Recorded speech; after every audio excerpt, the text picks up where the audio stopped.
So let's make this cute little country cow. And I'm starting with a journal that I've made, and this is all recycled material that came to my house in the mail. And I'm gonna start by making a sort of little hump. That's going to be his head. And I'm using green just because my background is gonna be blue and white. I'm making another little hump. Right now it looks like maybe a little mountain scene. And these are his ears, and I'm coming around here and I'm just making the same shape on the bottom. And I'm coming down straight, I'm going to the other side straight, and then sort of curving in a little bit to make his nose. And this is very loose right now. It doesn't look like much, but it's just to get the shape in. And I'm going to come and take that post, so I'm making just a very loose rectangle, and this is going to be the fence, and I'm taking it out diagonally as if it's drawing the viewer in and going back with this horizon line.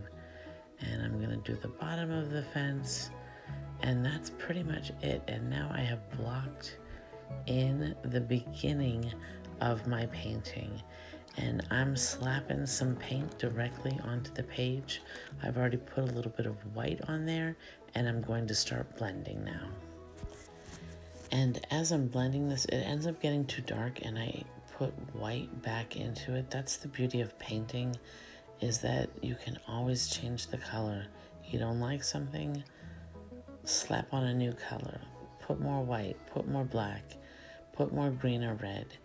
So I'm just going in and I'm filling in these spaces. And since I have this outline, it's really like a coloring book now. I'm just following, putting in some blue sky, and I'm gonna go down. Here I am adding the white because it was too dark. And I'm gonna go down and bring a little bit of green in there too. So just put some color on the page. And I'm gonna speed up the video so that you don't have to sit through it, but you get the gist of it. And now we can see that the negative space is done. I'm going to go in and I'm going to put some white here. And this is going to be the center of the cow. Their face has white on it. And then there is dark on the sides. So I'm just putting in some white. And I've got a little bit of white left over. So I'm going in and I'm starting to put white onto the fence also.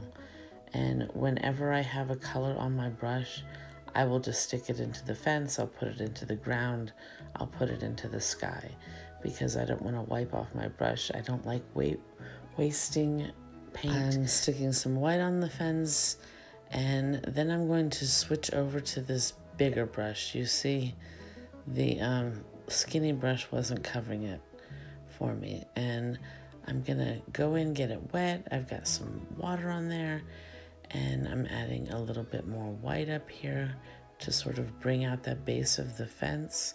And I keep this really, really liquid, so it's very, very wet so that the colors blend and move together. Super speed. I'm adding black into it now, and since I already have this very wet white on the back, it's going to just start blending together. And I'm pulling it down, but I don't want it to be blended all the way.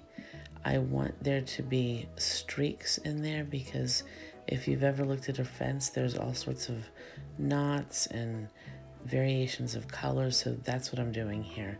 And I go over this about 5,000 times. So it keeps coming into play and then fading out, and the colors get too blended. So I add some more texture in there because it's wet. So I just keep fiddling with this fence the whole time I'm doing this painting. I'm taking that medium-sized brush in a very, very dark brown, and I'm just using it straight out of the tube, because what I'm going to do is end up putting white in there and some lighter colors that are just going to pull it through. So right now I'm starting with a very dark brown. This is going to be the darkest part of my little cow, and I'm blocking in the leg, I'm blocking in the back, and you can see that since it already has green there, it's a little bit of a different color but that's okay because I'm imagining that the sun is on that part, so that color would be a little bit lighter. Now I've taken that color that was already in there that had green and white and brown, and I'm bringing it down and I'm pulling in the side of the face a little bit because this particular cow, I don't know what kind of cow this is, but this particular cow has a darker side of the head than it does the front of the face. And it's really right now just like a coloring book or a painting book because I've already got my outline in there. So I'm just going in and adding that dark brown.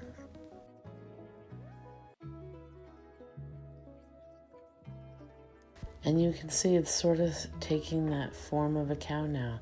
And I'm gonna put some little tufts of hair up there. And again, I go over this maybe 3 or 4 different times because right now it looks like little grass sticking out of his head. But after I've added white a few times in different layers, it starts to look more like hair. And I'm darkening those edges to make them pop a little bit. And I'm also going to put a little bit of dark on the center of the ears because that's where it would be darker since not a lot of sunlight is showing in there. And I'm just going back, outlining it a little bit. And then I take my thinner brush and I put some little tufts that look like maybe it's hair coming out to define that a little bit. And I'm just going around the edge, doing some little wiggles on the inside, and it's starting to look like a cow. And again, I'm going around, pulling out the edge a little bit so that it stands out from the background. I'm putting white on the base of the nose, and then I'm going to add red, and it's going to look a little bit like Rudolph, but it's just a temporary thing. And again, you want to add layers so that it adds some depth and interest to your painting. Here I am adding the white back into it because as it dried, some of those letters were coming through and the colors are starting to mix, and I'm perfectly okay with that. Because if you've ever seen these cows, the colors blend. They're not like a solid piece. Sometimes there'll be more brown on one side of the face, more white in one area, and various shades of the blended white and brown, so I'm perfectly fine with that. And here comes the red. Don't get scared. It's just a temporary thing. And since I do have a lot of red on my brush, what I'm going to do is I'm going to start adding a couple of flowers in there. And since this is a red color, I want to put the flowers in the center so that it draws in the viewer's eyes. So I want them in the center, but I don't want them lined up, so I sort of stagger them a little bit so that it looks like they're growing in a cluster, but they're not growing in a direct line.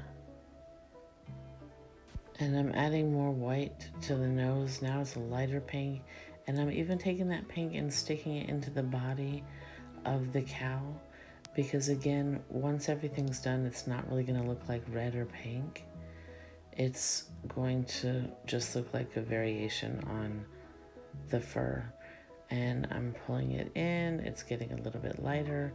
I'm even taking some of that and putting it up into the front and bringing all those colors together. And cows are prey, so their eyes are on the side of the head, and I'm drawing a V and then I'm circling it off in the back, and that's gonna give this idea of the eye.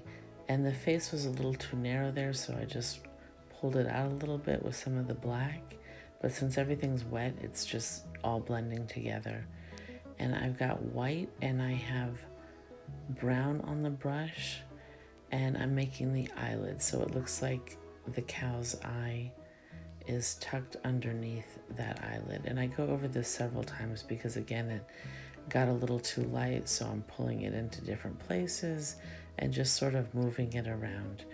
And you can see the front is a little bit red now, and sometimes cows don't have as much fur on their face, so sometimes they do get a little sunburnt. I'm putting a little highlight into the eye there, and we can see it's starting to look like a little baby cow now. I'm going through that eye, blending it in a little bit more, And I love painting on paper that's not really what you think of as paper to paint on, because I think the colors and the effect is a little bit different. So I would encourage you to do that. And I'm putting some dark in the fence. The fence isn't as white as it was, as wet as it was. And I do get my bigger brush. It's wet. I've dried it off a little bit and I'm just dragging it in. I don't want everything to blend together. I want it to be a little bit darker in some spots. So that's what I'm doing there. And I'm gonna go in and put a little bit of grass detail just to make it look like he's standing more in a field, or she, I don't know if it's a boy or girl. And I've got green and white, and I'm just putting in some strokes there. I'm going to take some brown next, and I'm going to do that same technique that I did with the fence, where I just sort of blend it, but not all the way, just to give the illusion of these different colors. And I'm almost done here. I'm just blending, pushing everything in. Things are sort of melting into each other. And stay tuned for the final stills at the end. Happy painting!